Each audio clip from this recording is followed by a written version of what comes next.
Hello there, my name's Dave Starbuck and welcome to another presentation from Revelation Tapes.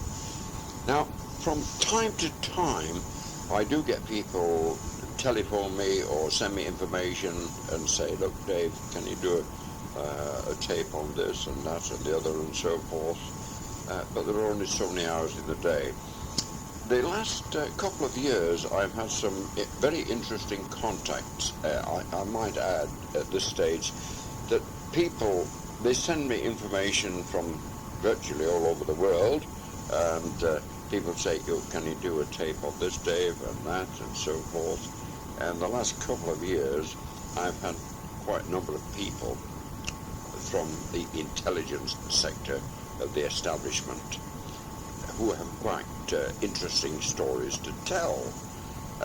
Some of these have written or started to write books, but as some of my regular listeners will realize, the reason I do tapes is because it can take years to get a book off the ground, but with tapes I can get them off the ground pretty quickly. One particular man who fate, destiny, kismet, call it what you will, threw into contact me was a man called James Casbolt. He comes from a very interesting family. He lives in Cornwall, and on the intelligence sector he has a very interesting story to tell. So without further ado, we'll go over to James in Cornwall.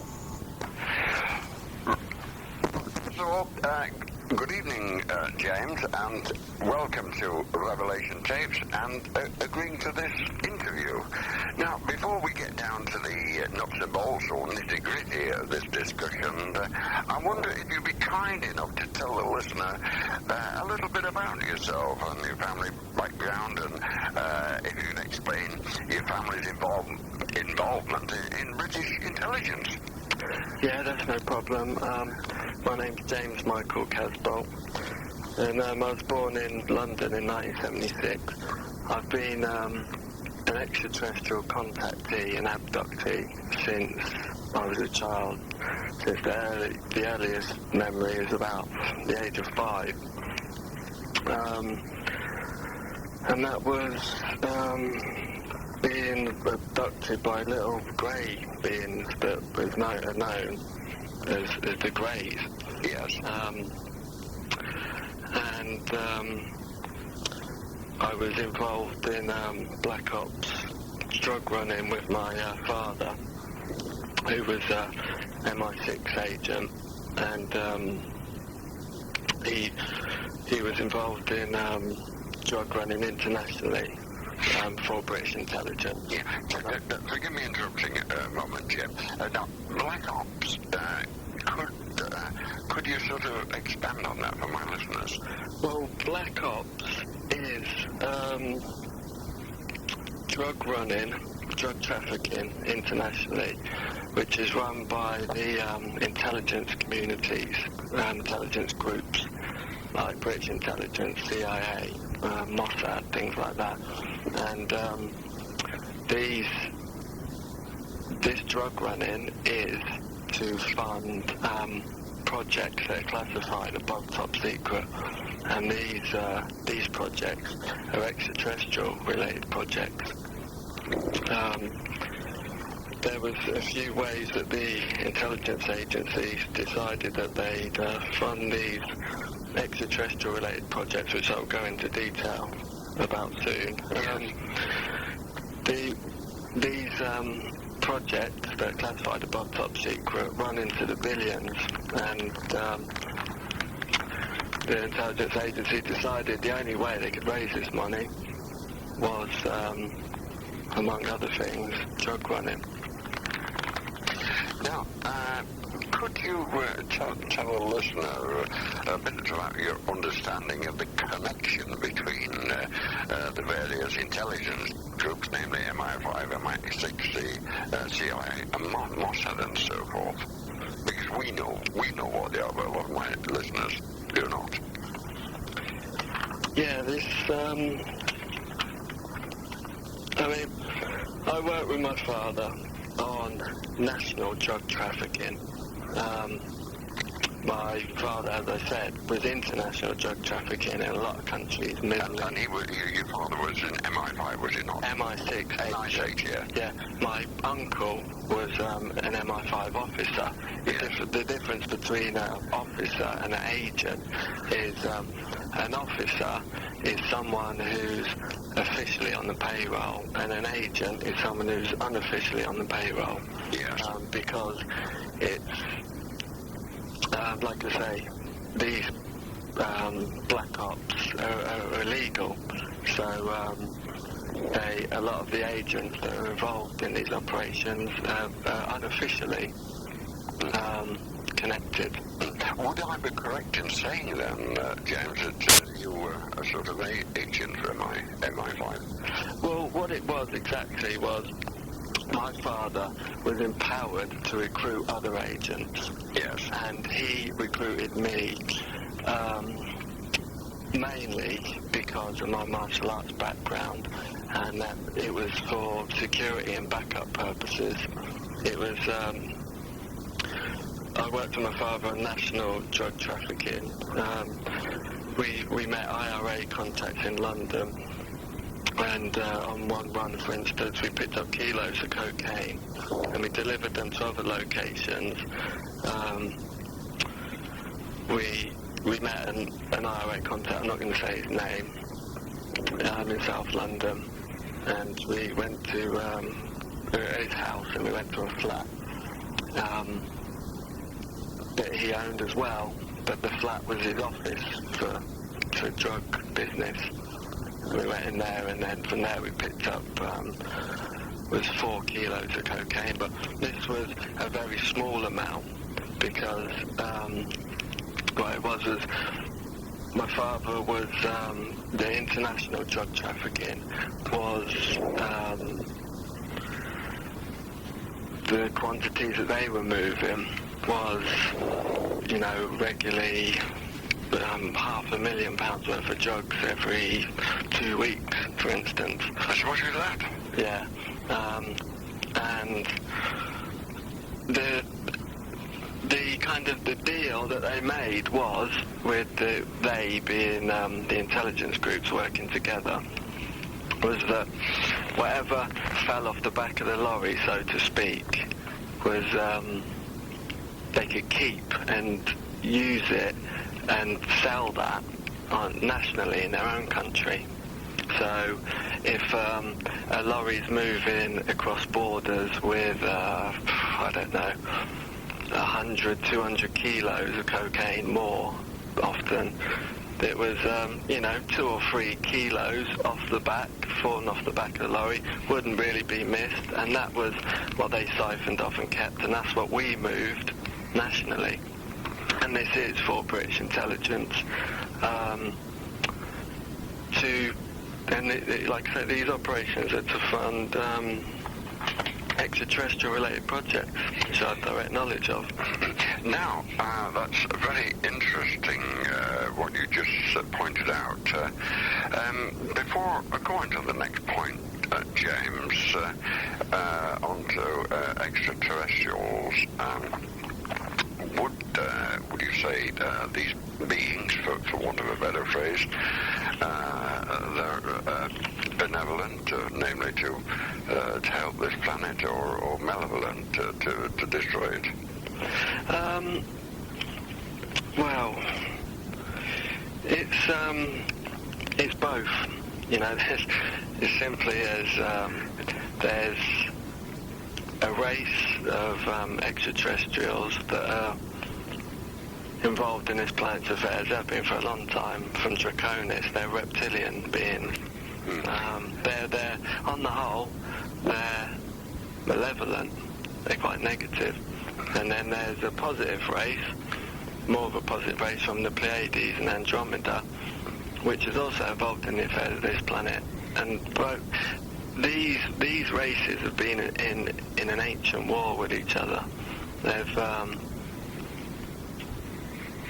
Yeah, this. But fundamentally, what you're saying is, in effect, if you like, a force of negative and positive or good against evil, which has been going on since time immemorial.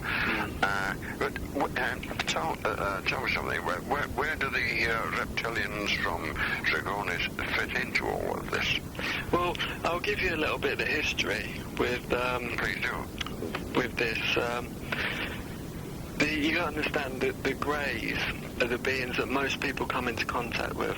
It's very common for people to be abducted by Greys. I'd say 1 in 10 people are regularly abducted by Greys. And when I say abducted, I mean they are put back in their beds and their memories of it are erased with sophisticated mind control technology which they use.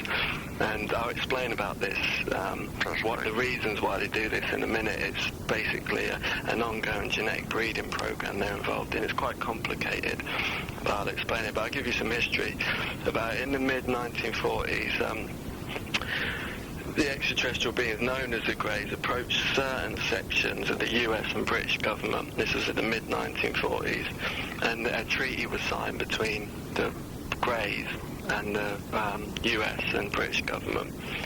And the treaty was that in exchange for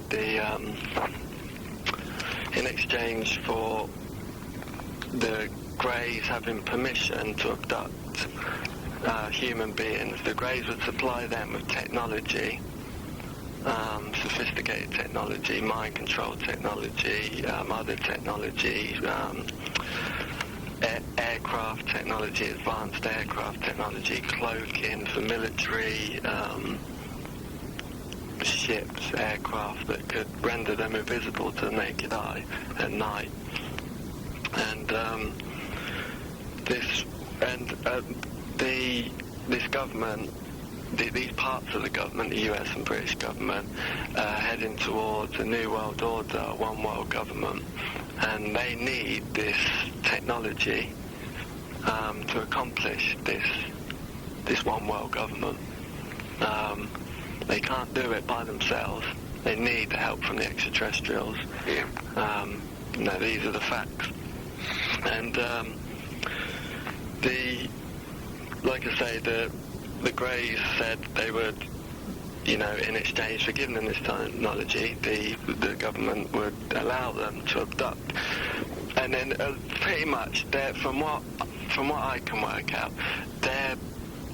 the government's view was we have to let them because they're going to do it anyway.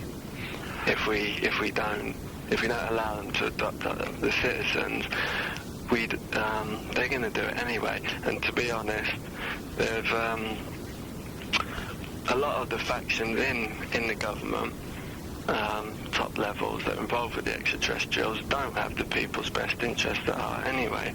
No, absolutely. They don't care really, and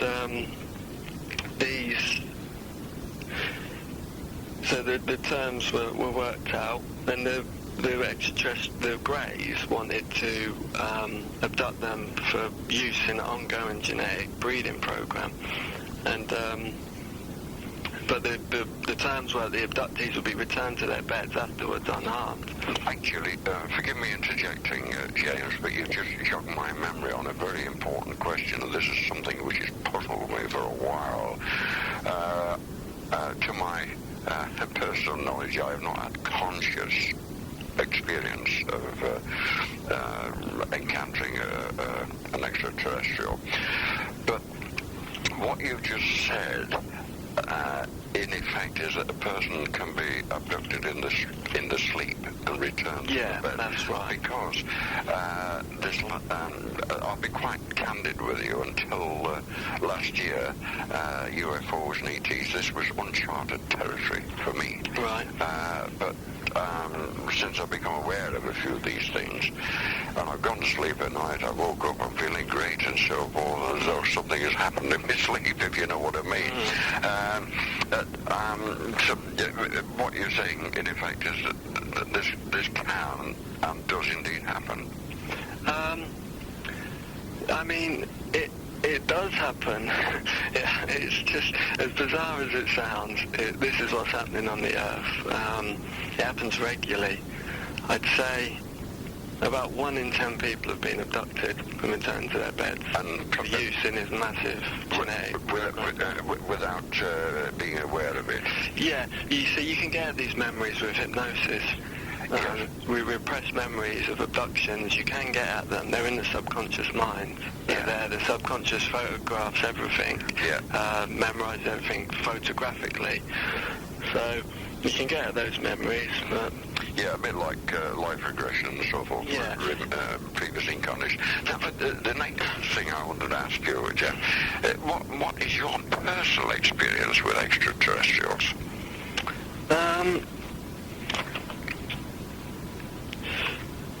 I suppose before I start talking about that, I'll just probably say what happened with this treaty, and then that'll probably make a bit more sense about when I talk about my personal experiences. Yeah, I need to relate it to other facts. Yeah, okay.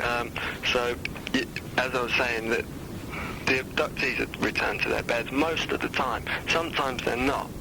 Sometimes they're abducted to underground bases permanently, like the Dulce base in New Mexico in America, and that the Dulce base is well known by UFO researchers. Is jointly run by the CIA and aliens, the Greys, and some people are abducted permanently to these underground bases. Permanently, because people disappear. As you know, people disappear now and again, and they're not heard of again. Yes. Some of these people do end up in these underground bases, and that's, unfortunately, that's true. Those are the facts. There is a big message of hope in all this, which I'll go into. But as I was saying, the government, the US government and British government did this treaty with the Greys, and it later emerged that these, they said they'd abduct a certain amount of people from every country, something like 100,000 or 200,000, but it later turned out that they'd not respected the treaty. The Greys hadn't respected the treaty, and they'd abducted millions of people from every country. And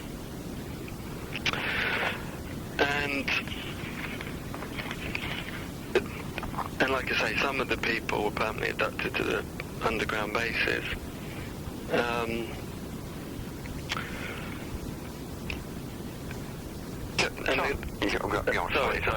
the Grey problem is not a new phenomenon. It's been happening for probably as long as people have been on the planet.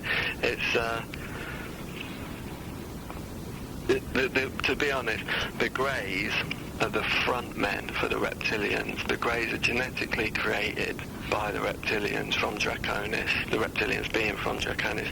The reptilians are master geneticists. And the Greys are their worker race. They do all the running around. What you're saying, in effect, for want of a better phrase, the Greys are negative, all the baddies? Well, I'd say on the whole they're negative, yeah. On the whole they're negative. What's the positive? Because where there's negative, there's got to be a positive. And the positive are the Pleiadians and the Andromedans that have been involved in this ancient war with them. Of course, positive, negative, yeah. And, the Pleiadians are helping us, and the Andromedans too. They're helping us directly. They're working with us to help us with this problem of the Greys and the reptilians from Draconis. Now, one of my correspondents, after this discussion, I'll have a word with you about him. He said there's been these intergalactic wars going on for a long, long time. But the reason we can't see them is because they're on a different vibration. so that they're not visible to the naked eye. And a lot of the science fiction, or so-called science fiction, they are based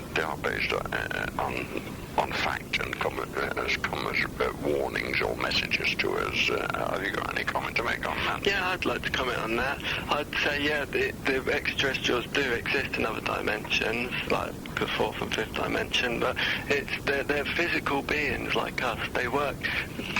Groups in the intelligence work directly with them. Yes.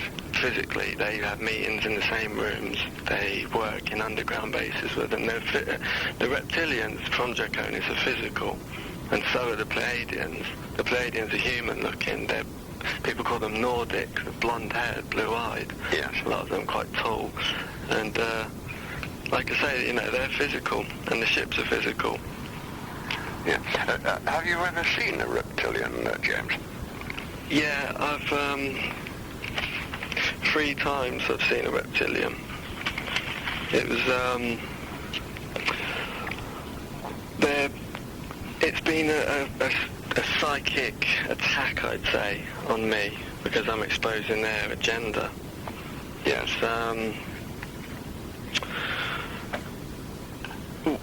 The first time was I was in a bedroom, not in my house, somewhere else, and I woke up and there was a figure at the end of the bed. He was tall. It was a person. He was tall. He had long blonde hair and blue eyes, and he was about 6'2", and he had a big grin on his face. I'm aware this sounds very bizarre, but these are the facts, as I keep saying. Had a big grin on his face, and he started stretching his neck like he was doing kind of some yoga move or something, and then he just shape-shifted into it was about 7 foot tall reptilian being, and jumped at me. And I was in the bed, and I didn't even think. I just jumped out of the bed and jumped at him, and when we were about to hit each other, it disappeared, and that was, from my understanding, a psychic attack to put me off, to scare me. That must have been quite an extraordinary experience. Well, yeah, of course, it was. And another time as well, I was in bed, and I woke up, and there was a reptilian hovering on the ceiling, and this one had wings, and he or she or it or whatever swooped down and pushed its face really close to my face, like, come into my face. Like people do, kind of, to intimidate you. Yes. To push their face to your face. And what I did, I shouted and kicked out really fast, about 6 times really fast. And it was, and again, when I kicked it, I couldn't feel it. It disappeared. And this is quite a common experience for abductees and contactees. It's the psychic attacks are designed to give you heart attacks, to kill you. Yeah. That's why they jump at you. Yes. A lot of people do have heart attacks and die from them. Yeah. Actually, you jogged my memory on another point. How common is the extraterrestrial human contact experience? Perhaps more common than most people realise. Like I said before, I'd say about 1 in 10 people have been abducted by the Greys for the reptilians to be used in this genetic program. Because, you see, the reptilians, they want to breed into our bloodlines to connect to our genetics. They've got this thing. This is my knowledge from what the Pleiadians have said to me through the channeled communication. Yeah, the Palladians are the good guys. Yeah, and the Andromedans too. And the Andromeda. From Andromeda. Yeah. The Pleiadians have said that we have got something in us. It's called the inbred. They call us Terrans. They call this planet Terra. And they call us people Terrans. And they say we've got an inbred warrior instinct that's lacking in other places in the universe. It's highly developed here. And the reptilians want to breed into this, to connect to this warrior instinct. That's not just the only reason. There's other reasons as well. But this whole genetic thing is quite complicated. And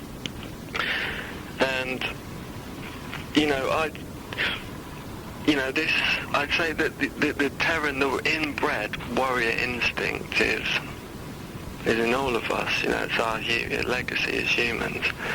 This is why, if I say to people, a reptilian appeared to me in the room, and people say, people might say, oh, well, you die of fright. But my natural reaction was to jump at them and attack. That's the warrior Terran instinct. It's our legacy. It's not just, some people do die and have heart attacks. Yes. But on the whole, people react very courageously. And like I say, this is an example of the inbred warrior instinct that the reptilians want to tap into with this ongoing genetic program. Now, the other thing I was going to ask you, if there is some kind of extraterrestrial war going on with humanity in the middle, why don't we see fleets of UFOs in the sky? Well, that's pretty simple, really. We do see a lot of UFOs. People see them all the time, and it's we see UFOs, and I'd say probably half of them, 50% are reptilian craft. The other half are probably the Pleiadian Andromedans, and they're not the only three races. The reptilians from Draconis, the Andromedans, and the Pleiadians, they're not the only three extraterrestrial races visiting the Earth. There's a lot of different ones. But I'd say on the whole, most of the sightings would be reptilian, Draconian ships, and Pleiadian and Andromedan craft. And the reason why we don't see fleets of them, we just see them now and again, is because the reptilians aren't going to do a front door invasion. They do it by stealth. They do it by stealth because I've seen intelligence documents. The naval intelligence, more specifically the DON, Department of Navy, it conducts extensive surveillance and monitoring of individuals who are involved in this ongoing genetic breeding program by the reptilians. The DON, the naval intelligence, that's their job. That's why they were set up, to conduct these surveillance of people who are being abducted. And it's a lot of the time, like I say, a lot of people don't know they're being abducted because their memories are wiped. And the DON know that I've seen studies from the DON, intelligence documents that have leaked out. The DON have studies that the reptilian efforts in the genetic manipulation of the human races, it amounts to long-term human sabotage, that they want to breed their bloodlines into human bloodlines, and once they've tapped into the astral power of the human bloodlines, they then are involved in sabotaging those bloodlines. I'll come in, I'll touch on that astral power in a few seconds, but another thing I was going to ask you, James, is how long has this been going on? with the hierarchy in British intelligence, the Navy and the military and so forth? I'd say the worldwide intelligence community has been involved directly with extraterrestrials since the 1940s. 1947 since the Roswell. Before that? Yeah, because in my archives I have a video on UFOs in the Third Reich that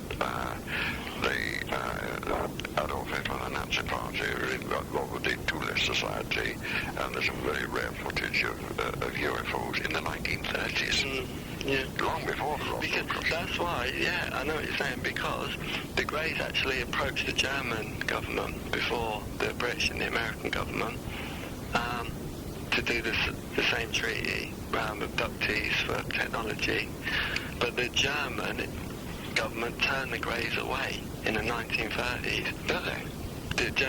Because they were already working with an extraterrestrial race that was under the pyramids of Giza.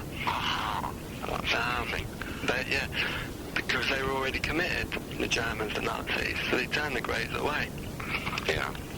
In actual fact, in view of what we've discussed earlier, you see, for want of a better phrase, the Greys or the baddies, the Germans or the Nazis did a good move.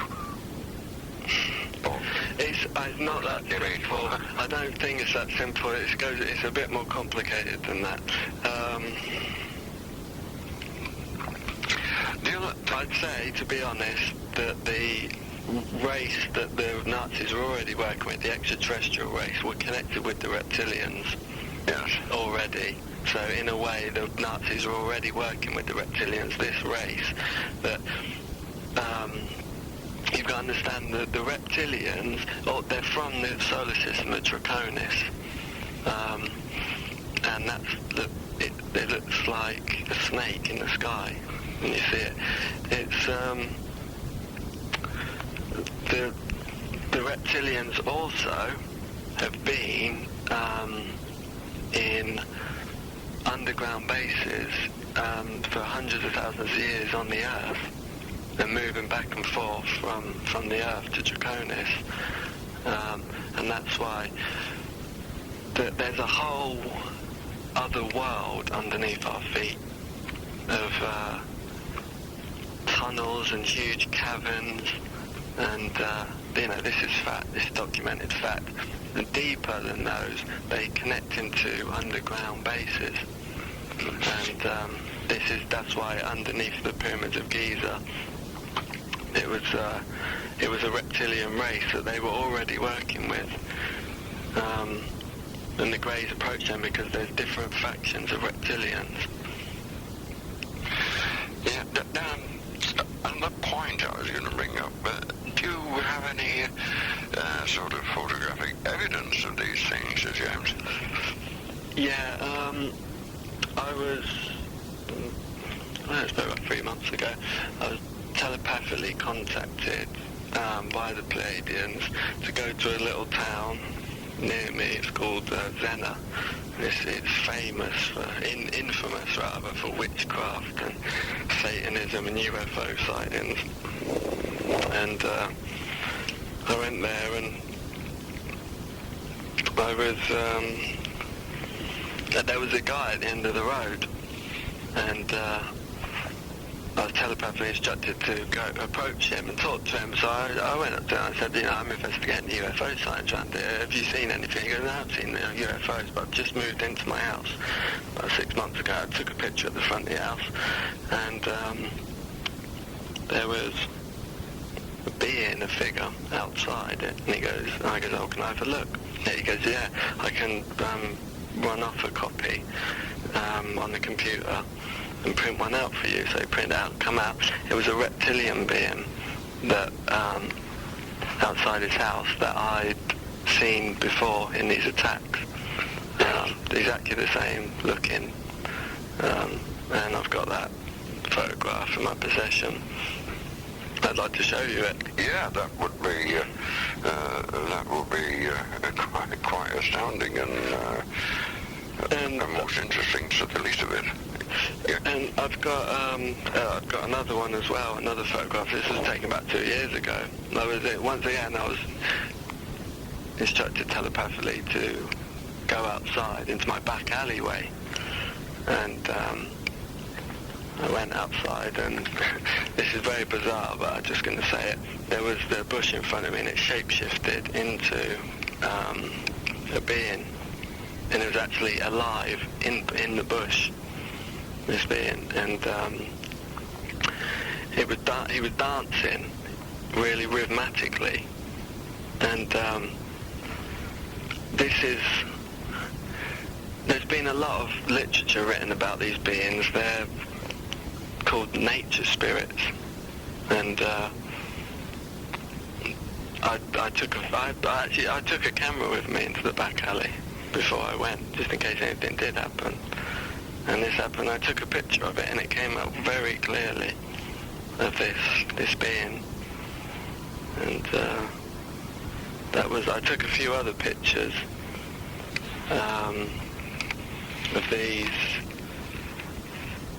of things, orbs in the sky that I saw over. I live in St Ives in Cornwall, but they didn't come out very clearly.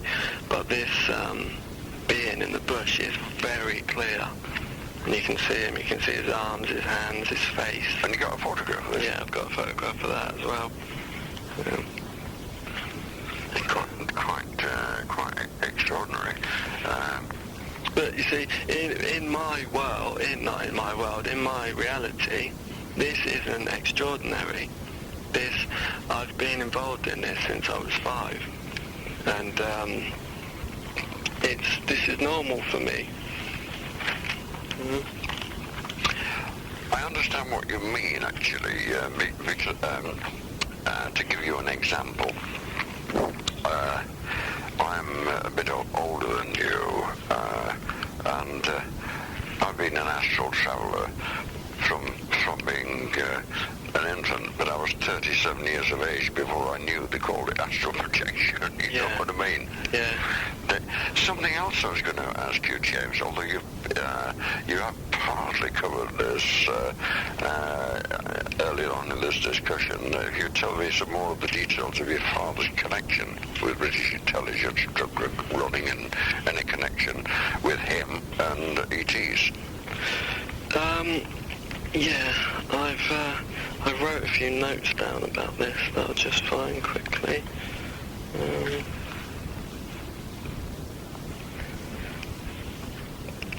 Yeah, my father was recruited in because of his bloodline, which is this is what I wanted to ask you about that, the bloodline. Yeah, his mother is a French aristocrat called Tilliard. That's my grandmother. Yes. And they go back to the royalty of the French Revolution. Yes. Because this reptilian race is connected. The reptilian race genetically created the blue blood lines as puppets. They created the blue blood. They created the blue blood lines. Yeah. As vehicles towards the New World Order, because the New World Order, if it comes in, will be jointly run by people that will be puppets of the reptilians. Well, which is more or less like is happening now. Yeah, it's happening now. The New World Order, we move towards it every day with the new legislations, but it's a reptilian agenda that's been planned. The reptilians they've overrun 21 solar systems before they targeted this one. 21 solar systems. 21 solar systems. So this was long before Adam Weishaupt and the establishment of the Illuminati. Well, the Illuminati are puppets for the reptilians. The Illuminati are aristocratic blue bloodlines, the families, the top 13 families. like the Windsors, the Rockefellers, the Rothschilds. They're all aristocratic bloodlines, but they're vehicles for the reptilians. The reptilians control them from the astral planes, and also with their mind control technology. Yes. And like I say, it's moving towards a new world order. The Illuminati is the 13 families, like the Rothschilds, the Rockefellers, the Windsors, and these are all, you can trace their genealogy back. They're all aristocratic blue bloodlines. You can trace their genealogy back to the rulers of Babylon, ancient Babylon. So yeah, and because what it is, like my bloodline is a blue bloodline, and they recruit blue bloods into positions, they manipulate blue bloods into positions of power. They want them to be in the top of military, media, intelligence, things like that. And it's because when you're blue blood, you're giving off a genetic code, and it vibrates, and it's like a homing beacon for the reptilians. And these, I'm talking about the reptilians, not the physical ones from Draconis. I'm talking about the astral ones from the fourth dimension, the fifth dimension. And it's like what the old saying of possession, but they kind of connect to you and mind control you and manipulate you. And these families, these blue blood families, the top 13 Illuminati families, are kind of pulling strings and running the world in a way, and they manipulate. They know they keep extensive genealogical records of the other blue bloods, and they manipulate them into positions of power. Since you mentioned that, last year I interviewed David Shaler, who I'm sure you're familiar with. Yeah. And he was a former whistleblower of MI5, and he has, like yourself, he has strong intelligence connections. And he said once upon a time, MI5, they just employed people from, shall we say, very higher class families and so forth. They altered the policy, and which is probably, on his own admission is one reason he got in. But what you just said ties in. Because, I mean, that's why it wasn't no coincidence that my uncle and my dad were in British intelligence.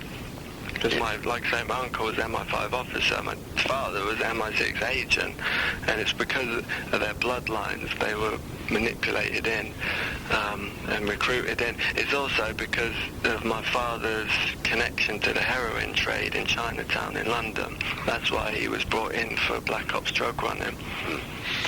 And it's British intelligence control the web. They control most of the other intelligence agencies. It's all a big spider's web, with British intelligence pulling the strings. The British intelligence control the CIA. They control Mossad at the top level.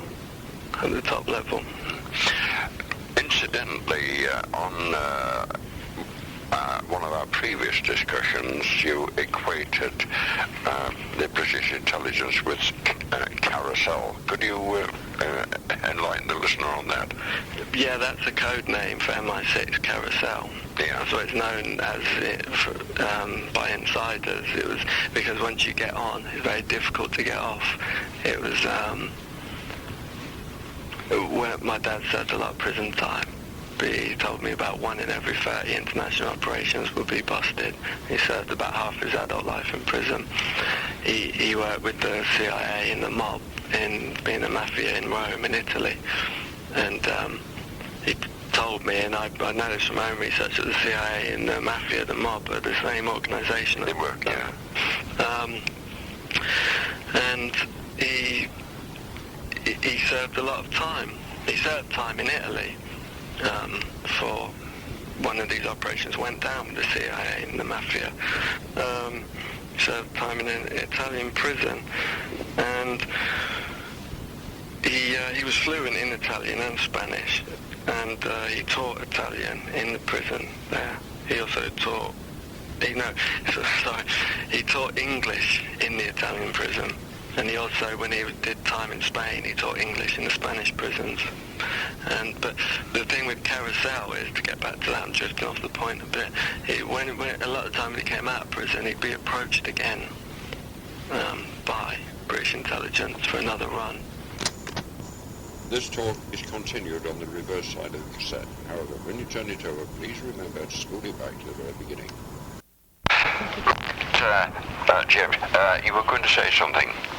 Yeah, I'd just like to say this, with this whole extraterrestrial presence on Earth, the mainstream media thinks it's a joke, and people think it's a joke.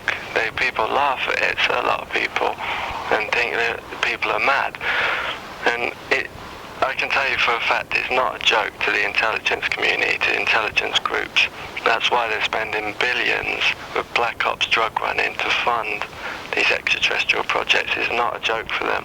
They are involved in an internal war with each other. The whole intelligence community is in shambles, is in a war with each other. It's divided into two sections.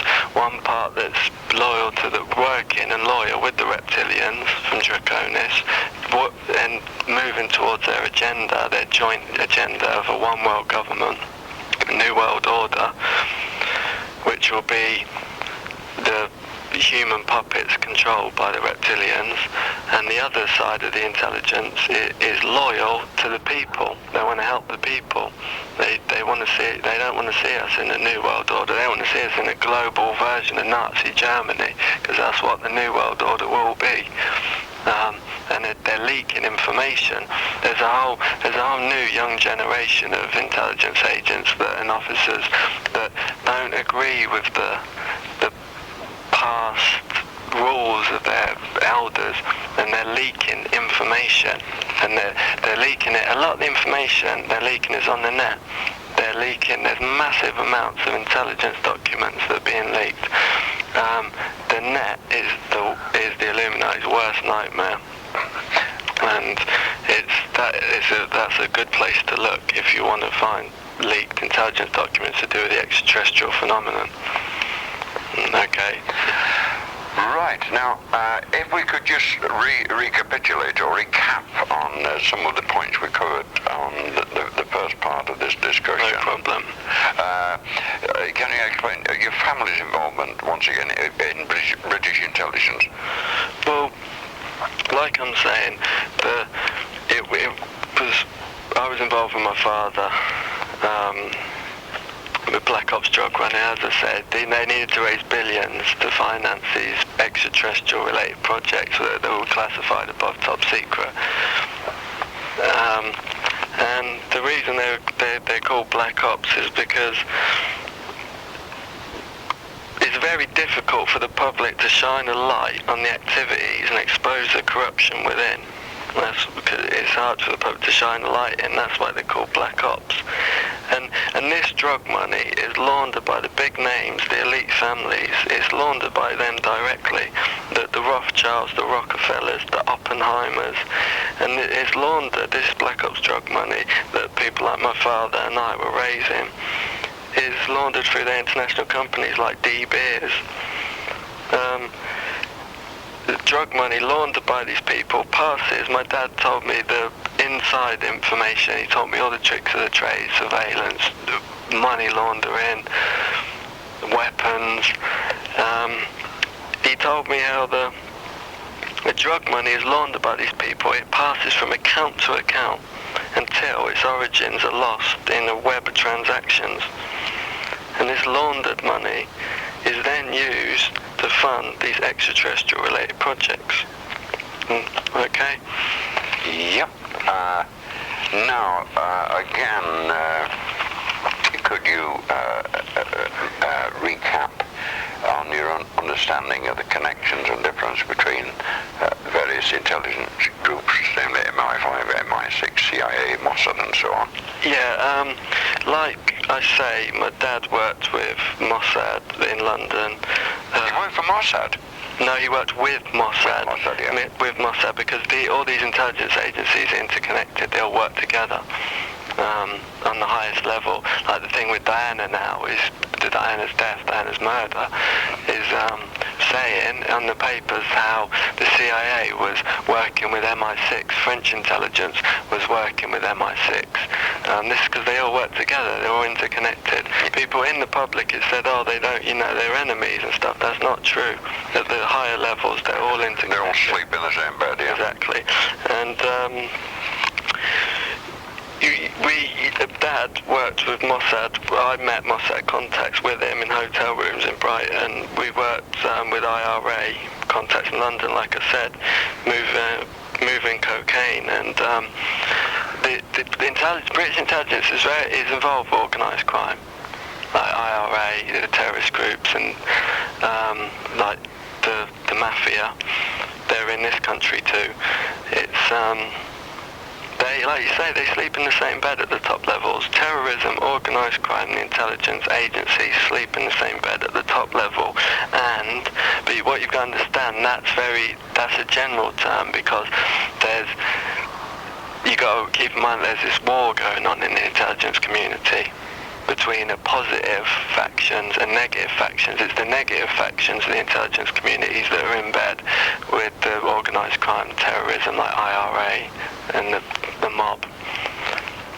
And for instance, Dad told me the inner workings of how they're interconnected. These like Mossad, CIA, MI6. People think the CIA is the most powerful intelligence group. Insiders will know that it's not. CIA takes orders directly at the top level from British intelligence. CIA was created by British intelligence after World War II.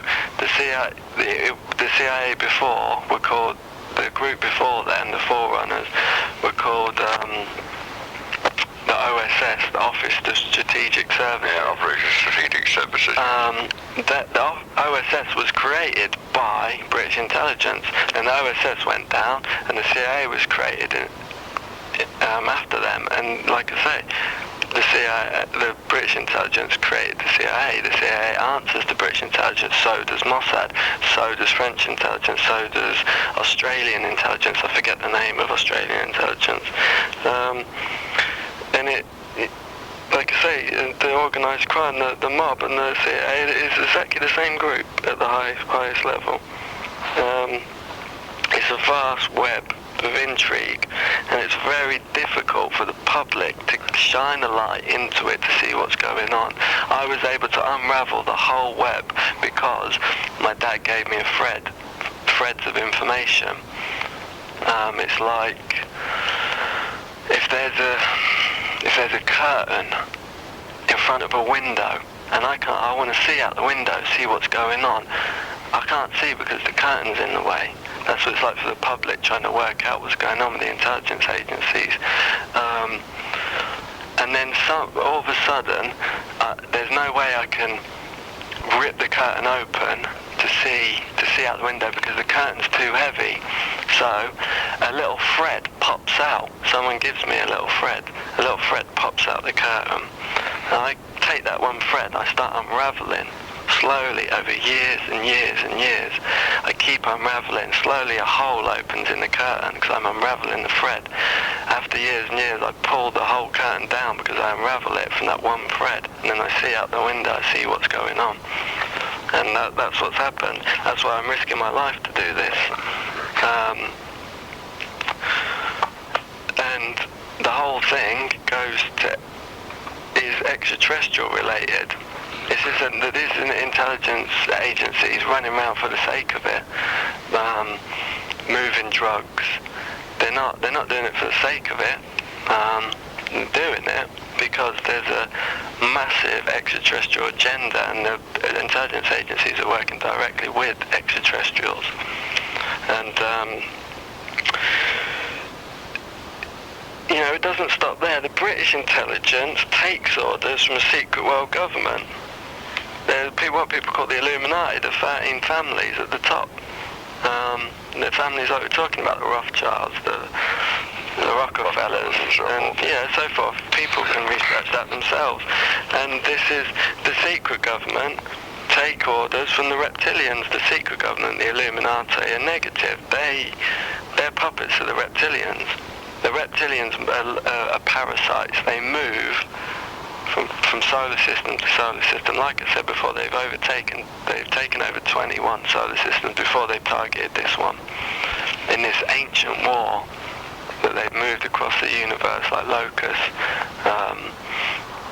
in this ancient war with the Pleiadians and the Andromedans, and they're pulling the strings of the Illuminati, the reptilians are, and it's to put into effect the one world government. They can't do it without the extraterrestrial technology, like implants, mind control implants, things like that. That's extraterrestrial technology. The stealth bomber, that was taken from extraterrestrial aircraft that was given to the military, top levels of the military, and the stealth was devised by taking extraterrestrial aircraft apart. Okay?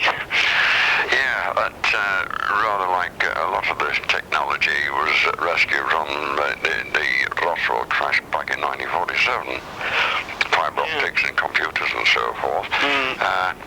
A lot of the technology we're seeing now being brought into the public eye is extraterrestrial developed technology from this treaty that they did in the 1940s, they being top levels of the British and US government. And I'm not saying that's the Illuminati, that those groups, the top levels of the US and British government which signed that treaty with the Greys in the 1940s, the Illuminati were infiltrated into those levels of government, but there was a lot of factions who were working with the Greys in government that were positive and very loyal to the people. And this is why when the Greys broke the treaty and they gave the government a list of all the people they'd abducted, and that was the conditions, that they'd give a list of the people they'd abducted and return them unharmed back to the bed after the abductions and clear their memory of the abductions. When it was found out that it was going into millions, like I said before, and not hundreds, thousands, millions in every country, a war broke out in the top levels of government and the intelligence agencies between the groups that wanted to help the people and the groups that wanted to oppress the people and were loyal to the reptilians, Yeah. At this moment in time, on this recording, which is the 1st of March 2006, what's your sentiments on who is winning?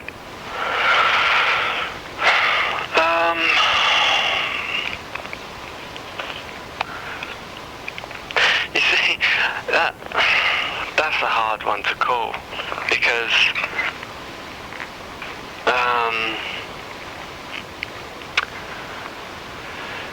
I have contacts with telepathic contacts, channeled communications from the Pleiadians once every few months,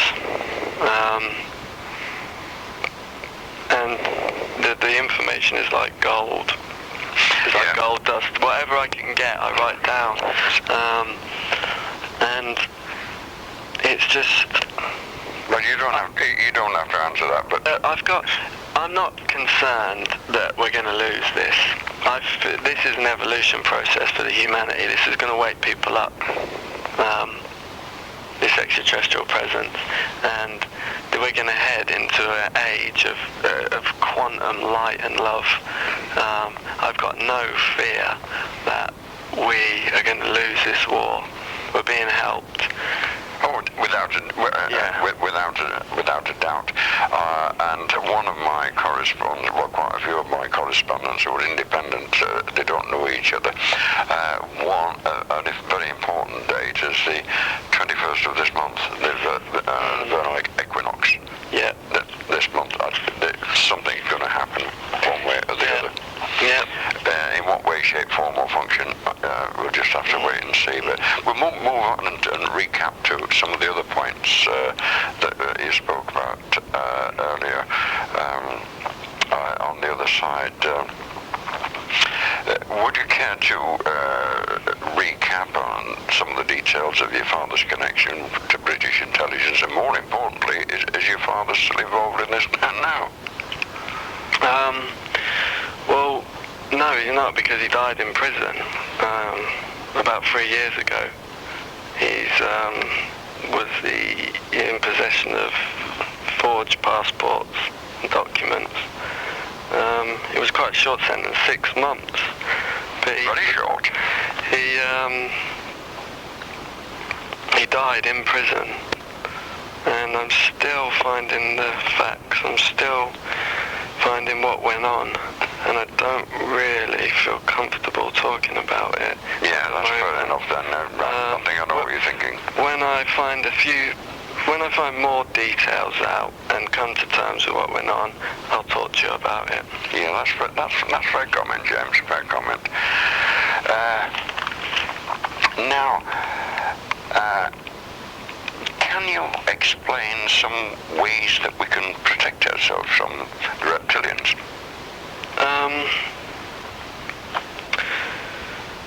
Yeah,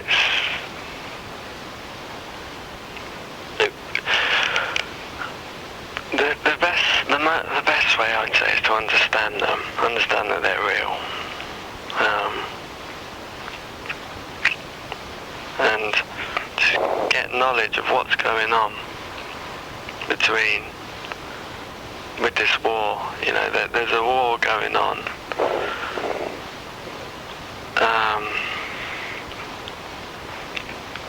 And just get knowledge of what's going on. And then from there you'll be in a position of power. It's to do something about it. It's one of the ways I use is very effective. It's Pleiadian technique, a Pleiadian light technique, is visualize a bubble of UV light around your body. UV being ultraviolet light. If you have a hard job visualizing ultraviolet light, get a little ultraviolet tube. You can buy them from shops, and then just look at that and visualize that light around your body. Or visualize a cloak, like a blanket of ultraviolet light, and visualize it wrapping it around your body, and also visualize it around your house. In other words, carry on there, James. They can't get past ultraviolet light. It's really painful to them. It goes back to the old legends of the vampires, being allergic to sunlight. That comes from reptilian. The reality of the reptilians, like Dracula, is that word is taken from Draconis, Dracula, where the reptilians are from, Draconis. Dracula was, he could shapeshift and he drank blood. That's, the reptilians they survive on blood. That's, that's their food source, and that's why it comes back to this legends. And a lot of legends refer to a lot of folklore and stories. That's really stories about the reptilians. But like I say, this UV light, they can't get past it. So visualize this UV light around your house, around your body, around other people, and you'll be all right. Yeah. Just as a matter of interest, James, there are some people who are not exactly afraid, but they don't like bright lights. Could you throw any light on that? I'd say, you see, the human race is very manipulated by the reptilians. The reptilians have bred into our bloodlines from hundreds of thousands of years ago. They've bred in. They're connected to our blood in a way. When someone like me, who's got a lot of blue blood genetics, and like I say, the the reptilians genetically created the blue blood race. My genetics, being aristocracy, I'm not saying that big-headed, I don't like the royal family, it's join the club. Yeah, but, this is my bloodline. These genetics act as a homing beacon for the reptilians to control from the astral realms, that being the lower astral realms of the 4th and 5th dimension, because once you get to the 6th dimension, evil can't exist past the 5th dimension. Once you get, this is getting into quantum physics now, once you get to the 6th dimension, the light vibrates too fast. Negativity can't exist there. The astral reptilians exist in the lower realms of the 4th dimension and the 5th dimension. They exist physically as the extraterrestrials from Draconis in this 3rd dimension. But like I say, when you have genetics like mine, the reptilians, it's like a homing beacon. The astral reptilians can connect and manipulate to that, and they've bred themselves into the human race. It's what they've done is the 3 main races they targeted in the human races for breeding into through their aristocratic bloodlines. They manipulate people of aristocratic bloodlines to breed into 3 main human races, and that's the African race, the Jewish race, and the American Indian race. Yes. The reason why they want to breed into these 3 races, breed their genetics in, because once they bred their genetics into these 3 races, they then want to and able to tap into the massive astral power, astral psychic power of those 3 races. It's a lot of other races as well, but it's mainly those 3 races, because those 3 races, the Africans, the American Indians, and the Jewish, have a high degree of astral psychic power that the reptilians want to tap into. So what they do is they manipulate the bloodlines from the astral realms, and they bring them together. This is it's known as the alien love bite syndrome. It's known by UFO researchers as that. For instance, my mother, her maiden name is Lowe. Now that family goes back to the American Indians in the 19th century. It's got high levels of American Indian genetics, my mother. So what's happened is the reptilians, they can control the nervous systems of humans. They've got the ability, the high-tech ability to do this, control nervous systems of humans. So what the alien love bite syndrome is they can manipulate bloodlines to come together. They can manipulate men and women to come together. As, for instance, my dad, aristocratic reptilian genetics, and my mother, American Indian genetics, the reptilians, and they do this a lot, they manipulated their nervous systems to release endorphins and have feelings of attraction for each other. My mother and father, when they saw each other, and this is, as bizarre as it sounds, my family's genetics have been manipulated by the reptilians to come together to bring together those 2 bloodlines of the American Indians and the Blue Bloods. Once they've brought those 2 bloodlines together, they can tap into the American Indian astral power, which they want to milk away through me with my genetics. And it's like I say before, the DON, the Naval Intelligence, more specifically the DON, Department of Navy, their whole job is to conduct extensive extensive surveillance and monitoring of individuals like myself and like my mother and father who are involved in this ongoing genetic breeding program. And the DON agents, field agents, are known as inside the intelligence community as zombie squads. This is because all they do is do surveillance and monitoring of these people like me, and they're a positive faction.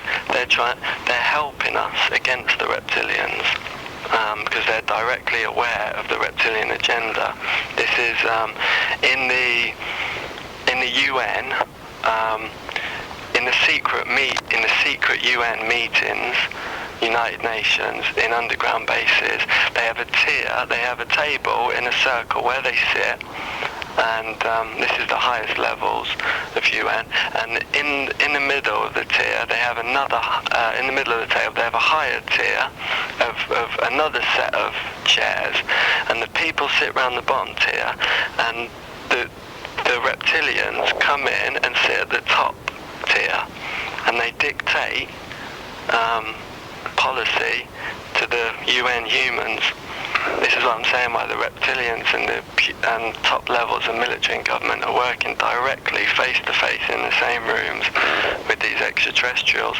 And I've seen documents, DON documents, that show categorically that the studies have shown by the DON that genetic manipulation by the reptilians is for long-term sabotage of the human race. And that's because once the reptilians breed into these bloodlines, like the American Indians and the Africans, and tap into this astral power and milk it away, they then involve themselves in genetic sabotage of those races and those future generations of those families, because they want to keep the power for themselves, that astral power. They don't want the people walking around with it. The reptilians from Draconis, they look down on human beings. They look down on human beings. They think they're better than us, and they don't want the people walking around that power after they've milked it away from them, from their genetics, after they tapped into the astral power. So they use genetic sabotage, and the DON know this because they do extensive surveillance, and they're aware of when there's going to be they're aware of when abductions are taking place, and they're told by their superiors to not move in and do anything, just to observe. And there's a morale problem in the DON because of that, because they want to help people, but they're told just to observe, do not interfere with the abductions and the genetic program. And certain factions have broke off away from the DON, a faction called Com-12, and they're sick of the bullshit.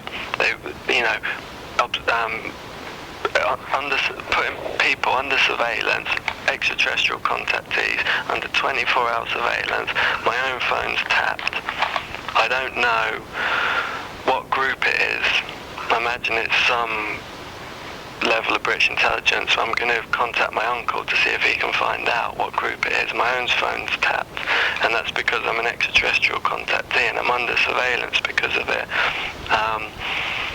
And like I said, this Com-12 have broken away from naval intelligence they're taking direct action now, and they move in when there's abductions. They help people. They save people from abductions.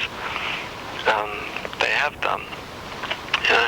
And like I say, this whole genetic thing is, I'll give you an example of long-term genetic sabotage, what they're involved in. After my mother and father have been manipulated to come together by the reptilians to create a child that the reptilians can tap into genetically and milk away the astral power of the American Indian genetics on my mother's side. They don't want my future lines having that power. They want it for themselves, so they involve themselves in genetic sabotage. My daughter was 3 years old now, was born with a rare genetic disorder, and the doctors had no explanation for it. It was called golden hearth syndrome, a very rare genetic disorder. She had a deformed ear, deformed side of her left face, deformed hips, deformed legs, a speech impediment, and holes in her heart, where she had to have open heart surgery when she was 2 years old. Now, her mother was abducted when my ex-girlfriend, when she was carrying my daughter, and the sabotage is done when they're abducted. When my daughter's mother was abducted carrying my daughter, and her genetics was sabotaged in the womb. They're geneticists, the reptilians, and this is why the naval intelligence, the DON, are sick of watching this going on and ordered by their superiors to not do anything about it, just observe. But now it's and that's why Com12 has broken off from DON and is sick of the bullshit and is actually acting and is doing something. Well, what I was going to say next, James, I like to sort of end my presentations on a positive note, not doom and gloom and so forth. Is there some kind of message of hope in all this for mankind? And if there is, what is it? Well, yeah, a lot of these facts and information is negative because it's scary what's going on. This is a nasty race. This race controlled the Nazis. Hitler was a reptilian puppet. Yeah, but having said that, forgive me interjecting, Hitler did a lot of good. How do you work that out? Well, for one thing, he solved the unemployment problem in less than 5 years. I won't go into the Third Reich. This is covered on some of my other tapes on suppressed history and so forth. There's a lot of information about the Second World War which is coming out now, which has been suppressed, but we won't go into that. But continue what you were saying, James. Yeah, sorry, just throw me a bit with the Hitler did good stuff. He certainly did. The two greatest men the last century, one was Adolf Hitler and one was Walt Disney. Right, well, I'd have to disagree with that. That's fair enough. We won't go into we won't go into that, but continue. A message of hope. Yeah, the message of hope in all this is that a lot of this information is negative. It's scary what's going on. But it's this human race waking up. This is our next leap in evolution. An explosion of freedom. Exactly. It's we're taking a quantum leap in evolution where we're being helped, and this war isn't going to be lost. This war isn't going to be lost. The reptilians are being pushed back into a corner. The universe is a big place. This is an old war, ancient war. It's been wrote about in the Bible, Archangel Michael and the angels of Satan. The angels of Satan were the reptilian race, and Archangel Michael was the Pleiadians. And they're being pushed back. They might have 21 solar systems, but the Pleiadian Andromedan Federation have got a lot more. They've been pushed into a corner, and in the Bible it says that, and I'm not Christian, in the Bible it says that the last standing place of Satan will be planet Earth. When armies have been pushed back into a corner by the armies of Archangel Michael, and the last stand of Satan will be on the earth. Was that in the New Testament or the Old? I think it's in Revelations, but I'm not sure about that. And a lot of things that have happened in Revelations have come true. Yeah, There's only a few things left, prophecies left. This is one of the prophecies. And the reptilians are running. They've been boxed into a corner. They've got 21 solar systems, a tiny corner of the universe. This is their last stand. And in the Bible it says that Satan's last stand, he'll be defeated in that last battle by the armies of Archangel Michael, being the Pleiadians, and the world, planet Earth, Garden of Eden, will move into an age of never before known light. And I think it's going to be a very interesting next few years, because I'd say by 2012 it's going to be general knowledge of the extraterrestrial presence on the Earth. The intelligence communities are leaking it. It's, for instance, a lot of UFO researchers have been visited by intelligence agents that have told them to keep quiet about certain aspects, as not to cause mass panic and social instability until they can work out exactly what's going on. And like I say, there's going to be general knowledge in the next few years that extraterrestrials are among us. Well, the year 2012, that's the end of the Mayan calendar, as you know. Carry on, James. No, sorry, you carry on. In short, what you're saying, at the end of the day, good will prevail. Yeah, because once the extraterrestrial presence is generally known, this will kick us forward into another level of understanding and evolution. And we're heading towards an age of light and love. I'd say it's the most important time in human history ever. The next few years, and the reptilian forces won't win. Well, at the end of the day, evil destroys itself. Yeah. And that's what they're doing now. The New World Order is being exposed. You got, as I said before, the New World Order is a vehicle for the reptilians. That's how they control, they take over planets. There's been thousands of New World Orders on all different planets. That's the way they've taken control. And it's fallen apart at the seams. It's not meant to be a New World Order. It's just a threat of what might happen if we don't wake up. But people are waking up. No disrespect, James, you're telling the wrong man. I've been trying to expose this for the last 10 years, along with many other people throughout history. Now, this has been a most informative and highly enlightening discussion. And I'd like to thank you most profoundly for your time and your indulgence in joining Revelation Tapes for this talk.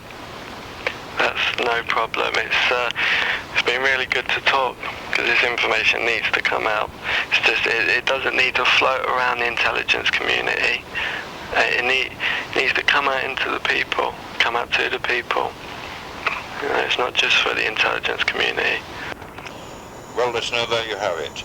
Now, there is no copyright on this presentation, so please feel free to copy and pass on to your friends. But a word of caution here, some people are not ready for this information. Such organisations as Probe International, who hold conferences in Blackpool twice a year, and perhaps Nexus and similar organisations. But you start speaking to a person in the street,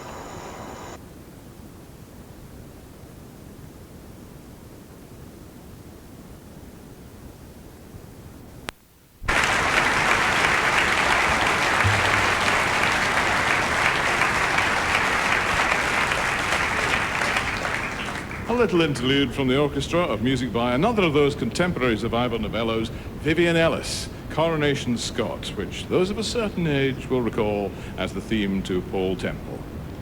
Nobody of that age in this evening, obviously. Now, Vivian Ellis was even more prolific than Ivor, with over 60 stage musicals to his credit, including Mr. Cinders and Bless the Bride. Well, to close the first half of our program, let's take Ivor's story back to his first musical success.